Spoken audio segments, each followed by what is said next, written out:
बंद कराय फटाके. बाकीचे आपण पुरेसे वाजवतो फटाके, ह्या फटाक्यांची गरज नाहीये.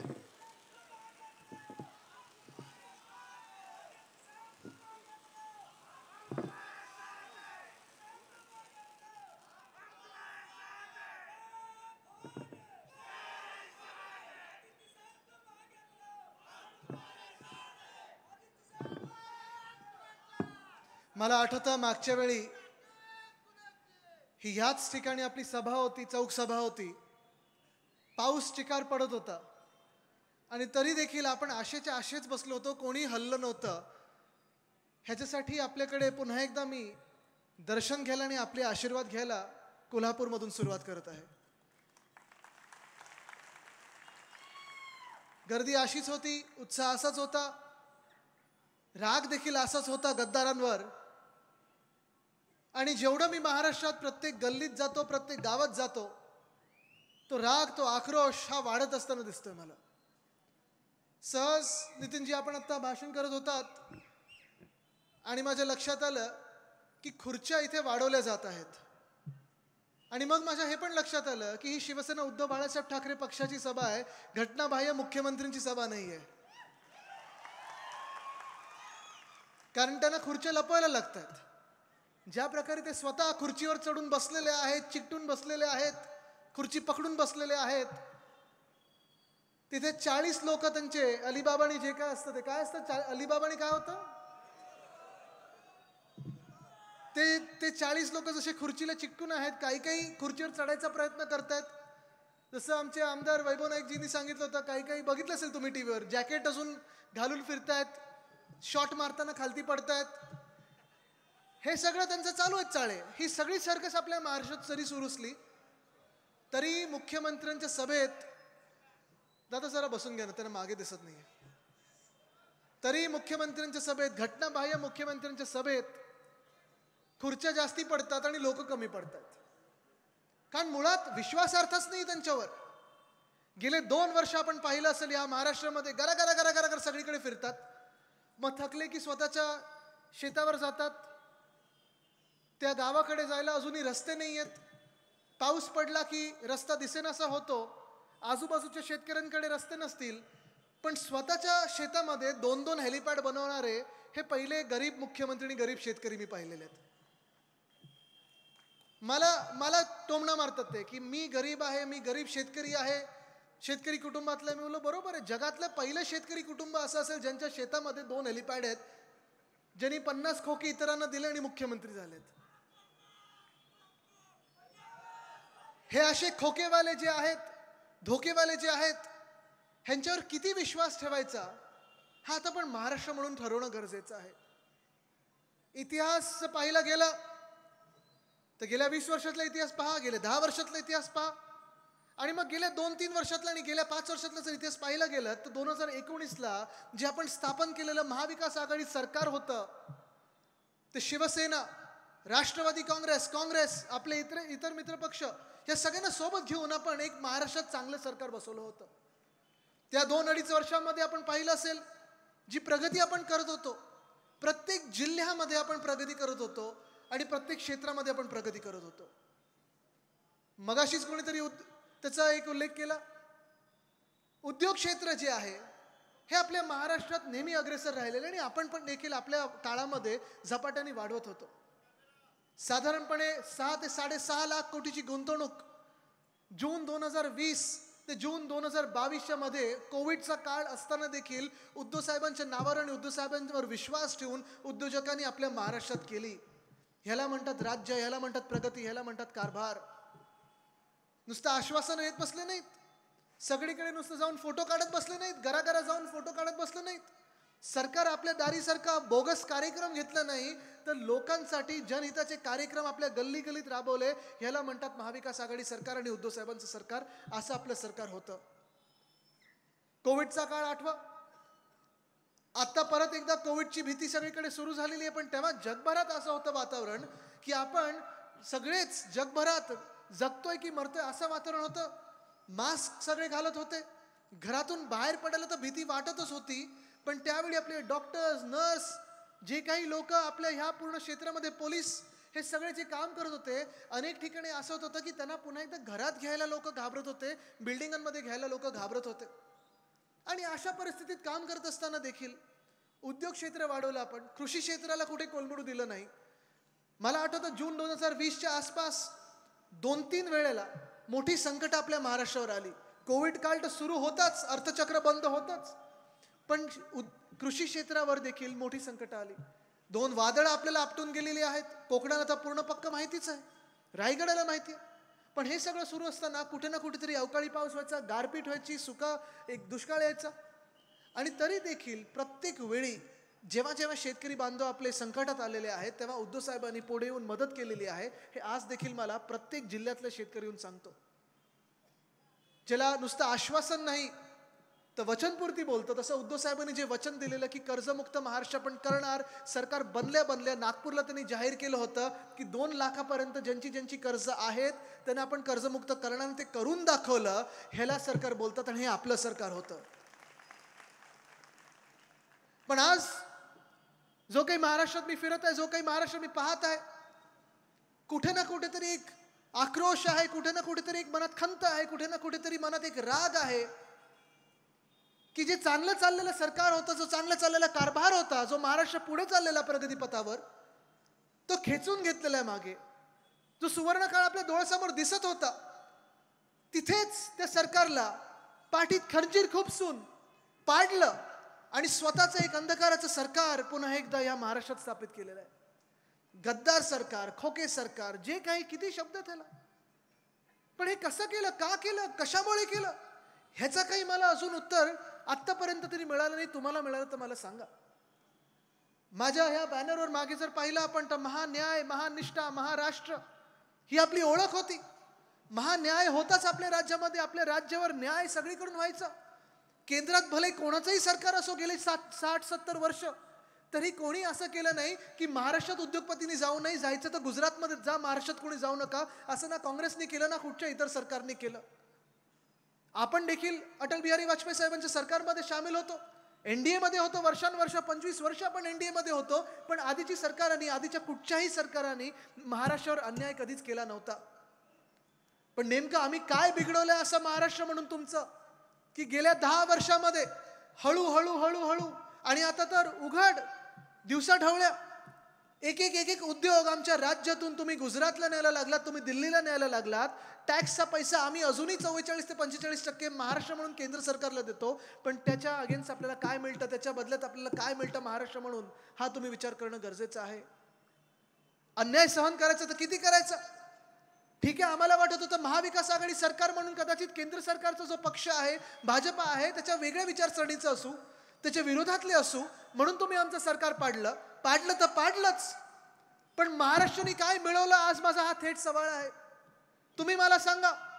भाजपा म्हणून त्यांनी 2 पक्ष फोडले, शिवसेना फोडली, राष्ट्रवादी काँग्रेस फोडली, एक परिवार फोडलं. हे सगळं करून स्वतःचं सरकार स्थापन केलं. कदाचित 200-250 आमदार त्यांचे आता असतील विधानसभेत, आणि हे आमदार लवकर बाद होणार म्हणजे होणार. पण हे आमदार म्हणून त्यांना तरी काही वाटतंय का? आज मला त्या आमदारांना सवाल करायचा आहे, प्रश्न विचारायचा आहे की असाल तुम्ही भाजप विचारसरणीचे असाल, भाजपच्या चिन्हावर निवडून आले असाल, काही लोकांनी खोके घेऊन तिथे गेले असाल, काही लोकांनी धोके देऊन तिथे गेले असाल, पण तुम्हाला महाराष्ट्राचे आमदार म्हणून काही वाटत नाही का की माझं राज्य मागे चाललंय? हे तुम्हाला दुःख नाही का, तुम्हाला खंत नाही का ह्या गोष्टीची? मला वाटलं होतं की इथे जर भाजपचं सरकार बसवलं असेल, एवढं काही 2-3 हजार कोटी खर्च करून प्रत्येकाला 50 खोके देऊन आमचं सरकार पाडलं, स्वतःचे जे भाजपाल नाही काय ते राज्यपाल बसवून आम्हाला हैराण करून आमचं सरकार पाडलं. आणि हे सगळं करून जर तुम्ही आमच्या डोक्यावरचं तुमचं सरकार बसवत असाल, भाजप प्रणित खोके सरकार, तर महाराष्ट्राला उद्योग काही मिळाले असते, रोजगार मोठा उपलब्ध झाला असता, कृषी क्षेत्रात प्रत्येक शेतकऱ्याला भाव मिळाला असता मालाला. पण हे सगळं न होता तुम्ही मला सांगा, आपल्या राज्यातून गेलं किती आणि आपल्या राज्यात आलं किती? गेल्या 2 वर्षात इथे तरुणी इथे किती बसलेत माझ्या समोर? जरा 20शीतले लोकांनी हात वरती करा, 30शीतले लोकांनी हात वरती करा. आहेत ना तुम्ही सगळे? तुम्ही सगळे शिकलेले आहात, डिग्र्या घेतल्यात? हेच आहे, डिग्र्या हातात आहेत, पण रोजगार आलाय का हातात? नोकरी आहे? नाही मिळत आहे आपल्याला. जे आपण सरकार स्थापन केलेलं महाविकास आघाडी सरकारचं तेच उद्योग आपण पाहताय की त्यांनी त्यांची भिंत भिंत लावून आता काम सुरू केलेलं आहे. पण गेल्या 2 वर्षामध्ये जे उद्योग आपल्या राज्यात होते, नवीन उद्योग यायचे तर सोडा, जे होते ते पण तिथे त्यांनी पाठवलेले आहेत. आणि का म्हणून पाठवताय? काय असं आम्ही बिघडवले तुमचं? काय वाकडं केलं आम्ही तुमचं की तुम्ही आमच्यावर एवढा अन्याय करताय? वेदांत फॉक्सकॉन गेला कुठे होता? गुजरातला पाठवला. खरं तर आपल्या महाराष्ट्रात आला असता, आपल्या तळेगावमध्ये आला असता, आपल्या पश्चिम महाराष्ट्रात आला असता. आणि महाराष्ट्रात येऊन साधारणपणे 1 लाख तरुण तरुणींना वेदांत फॉक्सकॉनने रोजगार उपलब्ध करून दिला असता. मला आठवतं आमच्या किती बैठका झाल्या, उद्धव साहेबांसोबत बैठका झाल्या, ते मुख्यमंत्री होते तेव्हा. सुभाष देसाई साहेबांबरोबर बैठका झाल्या, ते उद्योग मंत्री होते तेव्हा.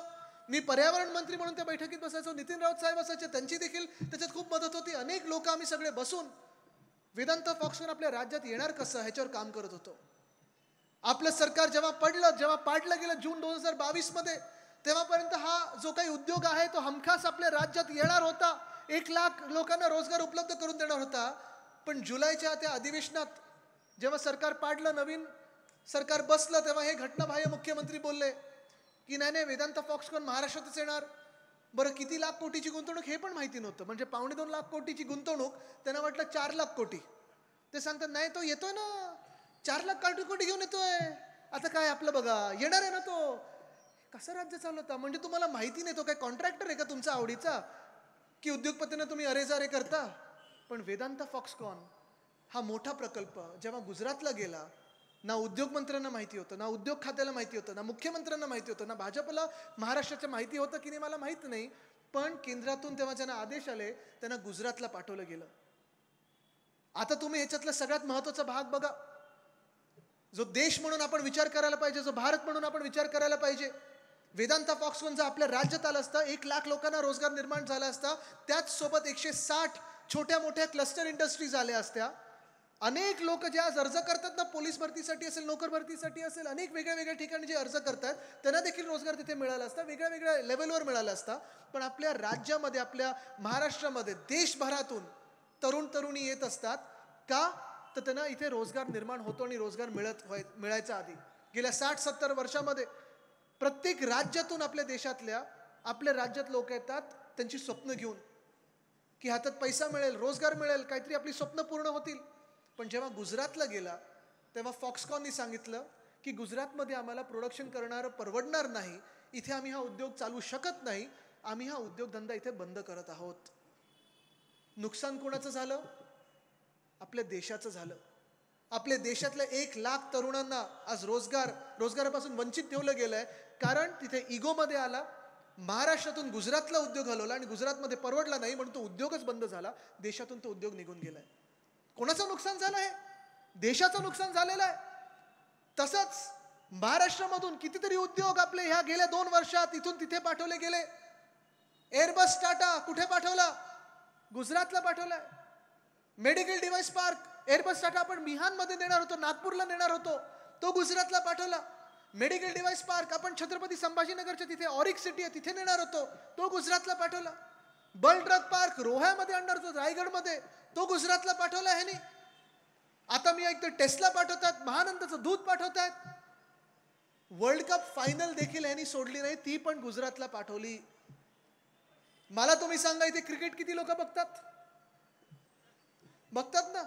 आता सोपा प्रश्न विचारतो, जर ही फायनल वानखेडेत झाली असती तर आपण जिंकलो असतो की नसतो? जिंकलो असतो ना. हे तुम्ही बोलताय, मी बोलत नाहीये. पण हाच माझा प्रश्न आहे की नेमका हा अन्याय आमच्यावर का करत आहात तुम्ही? काय नक्की बिघडवलंय आम्ही महाराष्ट्र म्हणून तुमचं? काय वाकडं केलंय? आतापर्यंत काय नाही दिलंय ह्या महाराष्ट्राने देशाला आणि महाराष्ट्राने दिल्लीला, की तुम्ही आमचं सरकार पाडलं, चांगलं चाललेलं सरकार पाडलं. उद्योग तर नेताच आहेत. तेव्हा सांगितलं होतं वेदांतापेक्षा मोठा काहीतरी देणार प्रोजेक्ट. काय प्रोजेक्ट आला? आलेत खोके, कदाचित आलेत, पैसे आले असतील, पण ते ह्या जनतेच्या हातात नाही गेलेत. ते गेलेत कोणाच्या खिशात? खोकेवाल्यांच्या, गद्दारांच्या. काय नक्की खराब केलेलं या महाराष्ट्राने? हाच माझा सवाल सतत आहे.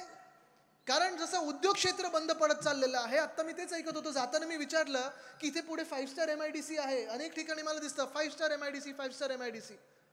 मी म्हणलं आता नक्की किती पर्सेंटवर काम चालू आहे तिथे? पर्सेंट म्हणजे इकडे जे विचारतात पर्सेंट तसं नाही, काय किती काम चालू आहे? मला किती सांगितलं? 40%वर तर काम आलेलं आहे. ले ऑफ खूप चाललेले आहेत. सगळीकडे फिक्स्ड टर्म एम्प्लॉयमेंटचा जमाना आलेला आहे, कॉन्ट्रॅक्ट लेबरचा जमाना आलेला आहे. परमनंट नोकऱ्या मिळतच नाही आहेत, जे आहेत ते पण बंद होत चाललेले आहेत, उद्योग दुसरीकडे चाललेले आहेत. मग नक्की आपल्या महाराष्ट्राने मिळवलं काय, जर या भाजप प्रणित खोके सरकारनी आपलं चांगलं सरकार पाडलं आणि इथे असं सरकार आणलंय ज्याला उद्योग खातं तर कळतच नाही, पण सरकार देखील कसं चालवायचं हे कळत नाही. हे उद्योग खातं जसं आहे तसं दुसऱ्या बाजूला ग्रामीण भागात फिरायला गेलो तर प्रत्येक शेतकरी त्रस्त. कुठच्याही जिल्ह्यात जातो मी, काही ना काहीतरी असं आहे जे शेतकरी ज्याच्यावरनं हैराण आहेत, शेतकरी बांधव ज्याच्यावरनं हैराण आहेत. मी प्रत्येक शेतकरी बांधवांना विचारतो की तुम्हाला तुमची पुढची पिढी ही शेतकरी व्हावीशी वाटते का? कृषी क्षेत्रात याविषयी वाटते का? सगळे मला सांग नाही नाही आदित्य, आता पुढे आमची पिढी शेतीत येणार नाही, कृषी क्षेत्रात येणार नाही, आम्ही मुलांना तिथे शहरांमध्ये पाठवू. विचारतो मग नेमकं शहरात जाऊन करणार तरी काय? तुम्ही त्यांना कृषी क्षेत्रात येऊ देत नाहीये, शहरात गेलं तर उद्योग नाही आहेत. ते सांगतात नाही स्पर्धा परीक्षा तरी आहेत. पण मला तुम्ही सांगा, स्पर्धा परीक्षा परवडतात कोणाला? जे बिचारे अभ्यास करतात, मेहनत करतात, दिवस रात्र मेहनत करून अभ्यास करून पास होतात, त्यांना अजून पोस्टिंग मिळत नाही, भरती मिळत नाही.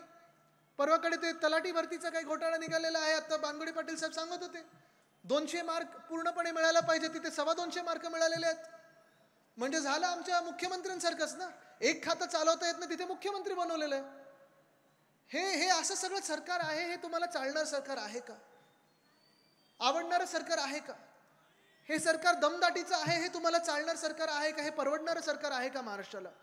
आज कुठचाही उद्योगपती, कोणी कितीही मोठं नाव असो, तुम्ही जाऊन विचारा तुम्ही महाराष्ट्रामध्ये येऊन इन्व्हेस्ट करणार का? ते मला सांगतात, मी जेव्हा विचारतो 2-3 लोकांना, ते मला सांगतात आदित्य तुमच्याकडे 3-3 मुख्यमंत्र्यांसारखे तिन्ही लोक वागतात, पण नक्की पावर कोणाच्या हातात आहे आम्हाला कळतच नाही. एकाला भेटलं की दुसरे 2 नाराज होतात, दुसऱ्याला भेटलं की तिसरा नाराज होतो, आणि सगळ्यांचे खोकेवाले करून बसलेले आहेत.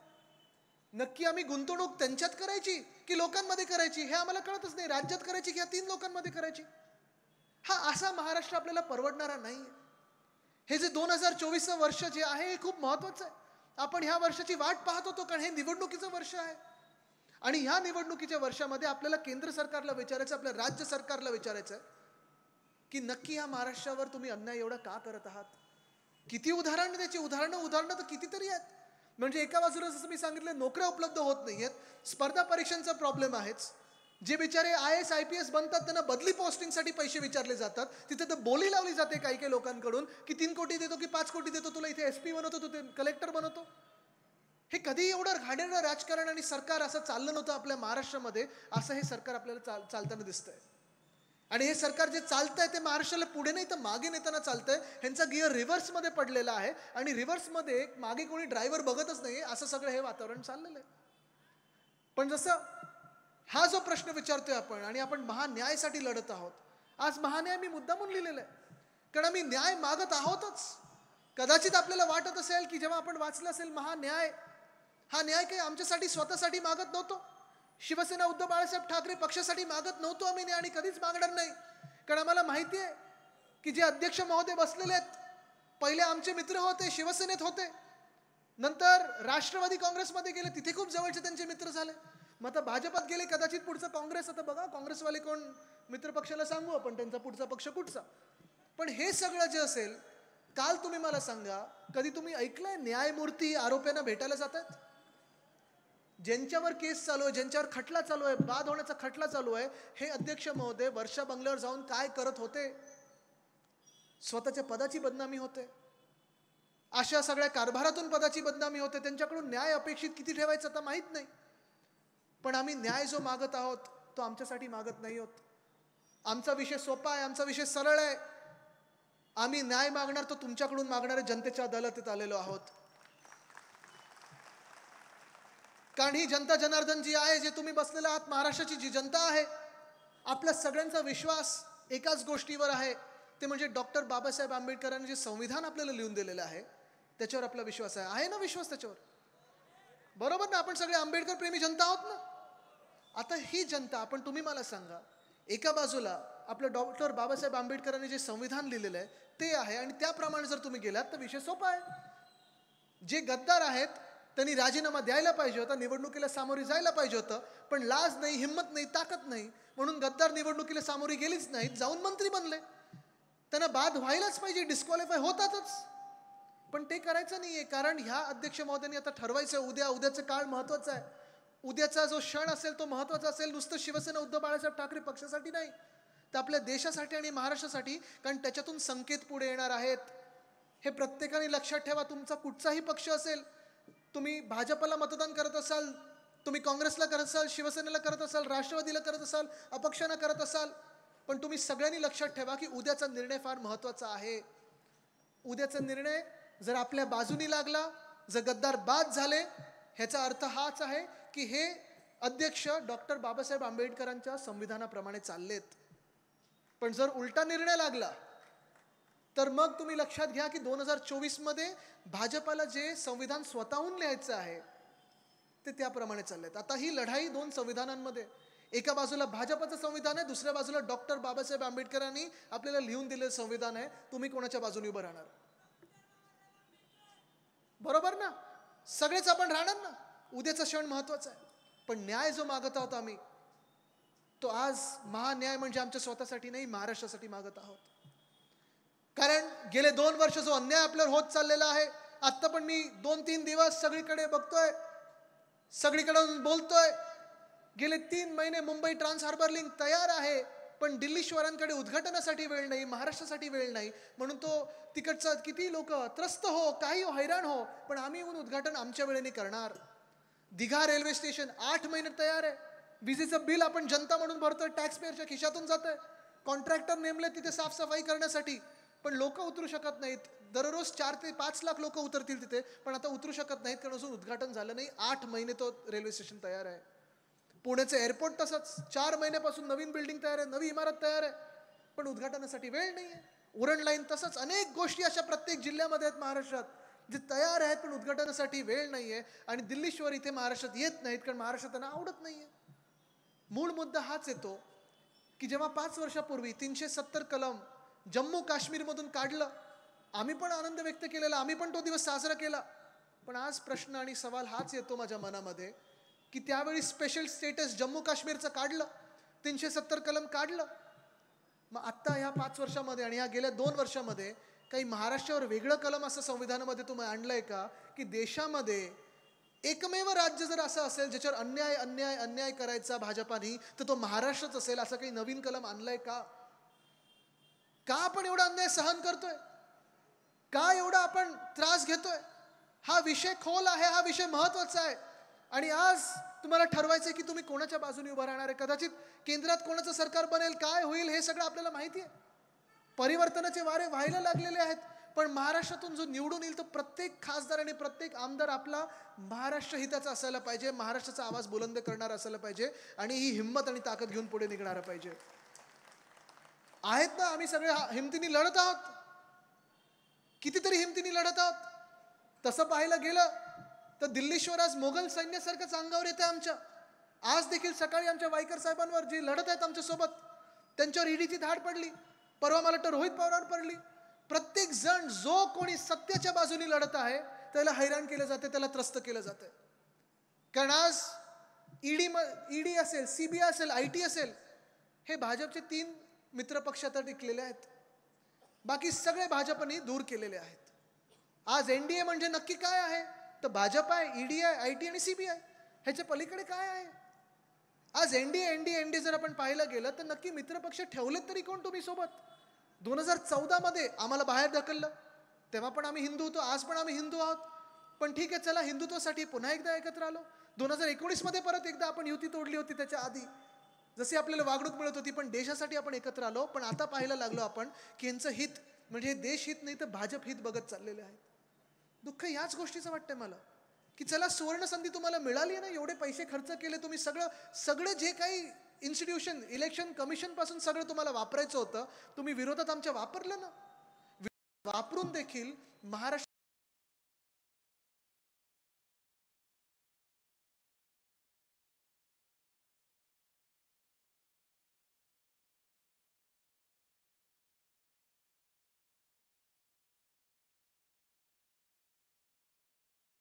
करू तसं करू. पण मी पुन्हा एकदा तुम्हाला आठवण करायला आलेलो आहे इथे. मला वाटतं आठवण करायची गरज नाही, तर तुम्ही इथे एवढे आले नसतात माझ्यासाठी. पण आठवण करायला आलोय की ह्यांचं सगळं थोटांड आहे, खोटारडे आहेत हे लोक. हे स्वतःसाठी लढत असतात, दुसऱ्यांसाठी कधीही लढलेले नाहीत. जे स्वतःला विकू शकतात ते आपल्याला काय सोडणार आहेत? जे राज्याला विकू शकतात ते आपल्याला काय सोडणार आहेत? जे गुजरातला गेले, गुवाहाटीला गेले, गोव्यात आले, टेबलांवर चढून नाचलेत, ते कसे नाचले? एवढी हिंमत कुठून आली? कुठचं एनर्जी होती? कुठचं टॉनिक होतं मला माहित नाही. पण हे सगळे लोक आता आपल्याला हिंदुत्व शिकवणार आहेत आणि हेच सगळे लोक आपल्याला आता देशभक्ती शिकवणार आहेत. शिकणार तुम्ही त्यांच्याकडून धडे घेणार? त्यांना धडा शिकवायचा वेळ आता आलेली आहे. कारण आपलं हिंदुत्व स्पष्ट आहे. हृदयात राम आणि हाताला काम, हे आपलं हिंदुत्व आहे. हृदयात राम आणि हाताला काम, राम राज्य आणणं आपलं काम आहे. आणि या राम राज्यामध्ये भ्रष्टाचाराला कुठेही जागा नाही, खोकेला कुठेही जागा नाही, खोटारड्यांना कुठेही जागा नाही, बाप चोरांना जागा नाही, पक्ष चोरांना जागा नाही. जे महाराष्ट्र लुटणारे आहेत त्यांना आपण 1 इंच जागा द्यायची नाही. हा निर्धार आपल्याला घेऊन पुढे चालायचा आहे. राहू दे उत्साह आहे त्यांचा, बोलू दे.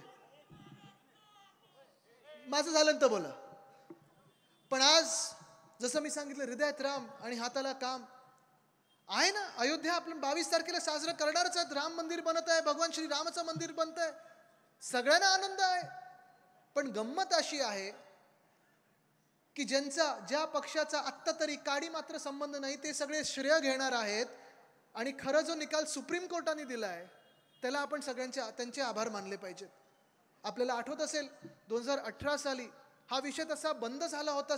बंद म्हणजे कोणी त्याच्यावर बोलत नव्हतं, राष्ट्रीय पक्षांमधून तर बोलतच नव्हतं, भाजपा देखील बोलत नव्हती. तेव्हा 2018च्या नोव्हेंबरमध्ये उद्धव साहेबांनी पहिली हाक दिली, पहिले मंदिर फिर सरकार.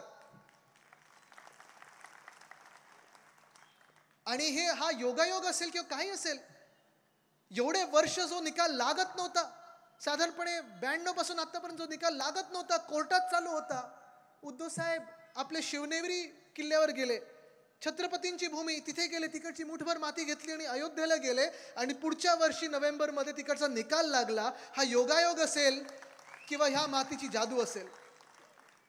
आम्ही अनेक वेळा तिथे गेलेलो आहे, दर्शन घेतलेलं आहे, मंदिर झाल्यानंतर दर्शन घ्यायला जाणारच आहोत.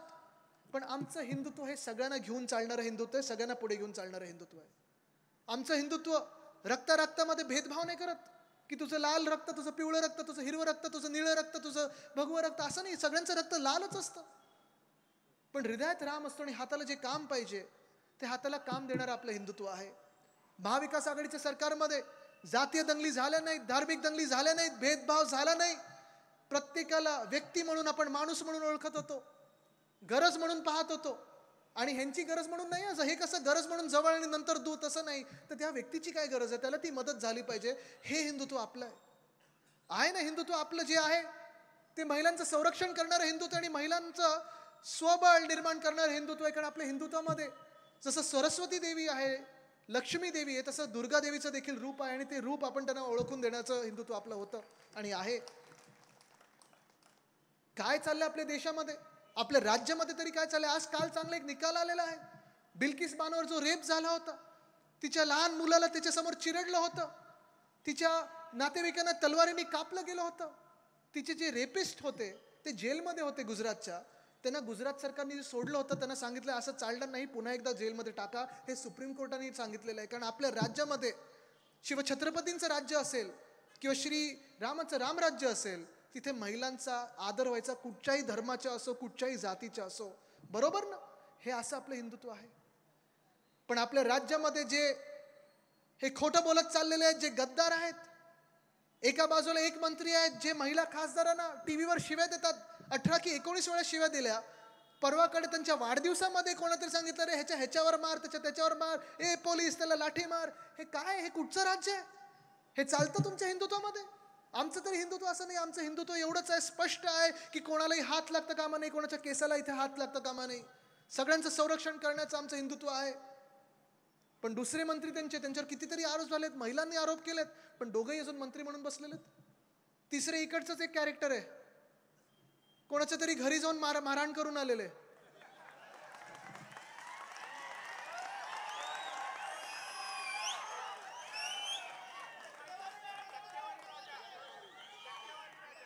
सहसा मी गद्दारांवर जास्ती बोलत नाही, कारण भाव आणि किंमत देण्याची गरज नसते. पण असे प्रकार आपल्या महाराष्ट्रात चालतात कसे आणि तुम्ही खपवून घेता कसे, हा सवाल तुम्हाला करायला आलोय मी. त्यांना त्यांची जागा दाखवणं गरजेचं आहे. पोलिसांनी कारवाई करणं गरजेचं आहे.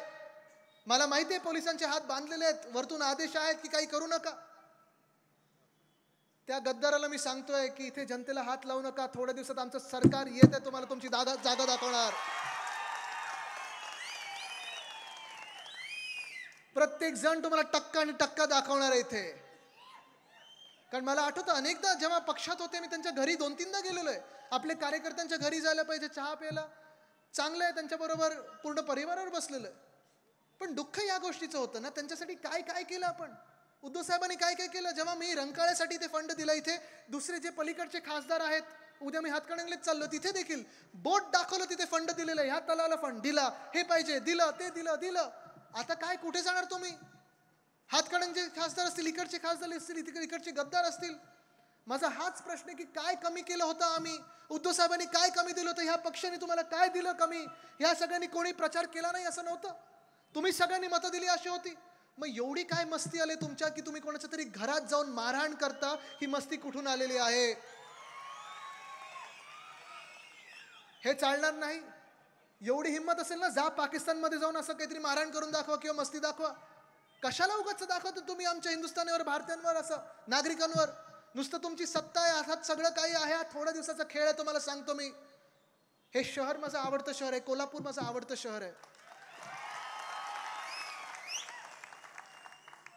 आणि ह्या शिवाजी पेठेत तुम्हाला मी शब्द देतोय की येणारं सरकार आपलंच आहे, पण ह्या शहराचं कोणी काही बिघडू देणार नाही. मी तुमच्या सोबत इथे उभा राहीन, खांद्याला खांदा लावून. मी इथे आलोय तो नुसतं प्रेम आणि आशीर्वाद घ्यायला आलोय, तुमच्याकडून स्फूर्ती घ्यायला आलोय. कारण ही भूमी ही फार महत्वाची, ही महाराष्ट्राची फार महत्वाची भूमी आहे. कुस्तीची माती इथेच आहे. ही कुस्ती लढतोय मी. ठीक आहे, बॉडी तेवढी बनते, पण जिगर आहे, आणि जिगर असलं तर बॉडीची गरज नसते. हिम्मत आहे, ताकद आहे. मी पण बाहेर जाऊ शकलो असतो, बाहेर काहीतरी करू शकलो असतो, पण मला महाराष्ट्रासाठी लढायचं आहे, माझ्या लोकांसाठी लढायचं आहे. आज मी तुम्हाला सांगतोय, ह्या गद्दारांना सांगतोय, हा तुमचा थोड्या दिवसाचा खेळ आहे. बस करा, लोकांना सतवू नका, हैराण करू नका. तुम्हाला कदाचित तुमची उत्तरं दिल्लीला द्यायची असतील, मला माझी उत्तरं ह्या महाराष्ट्राच्या जनतेला द्यायची आहेत. आजपासून आपल्याला निर्धार करायचा आहे की प्रत्येक क्षण, प्रत्येक काळ, प्रत्येक आता जण इथे असेल तो महाराष्ट्रासाठी लढेल. तयार आहात का. जर ताकद तुम्हाला तुमची बघायची असेल तर हात वरती करा, दोन्ही हात वरती करा आणि आजूबाजूला बघा. ही जर ताकद एकवटली ना, जगातलं कोणी महाशक्ती तुम्हाला काही करू शकणार नाही. कारण आपण सगळे एक आहोत आणि आपलं नाव महाराष्ट्र आहे. धन्यवाद. जय हिंद, जय महाराष्ट्र, वंदे मातरम.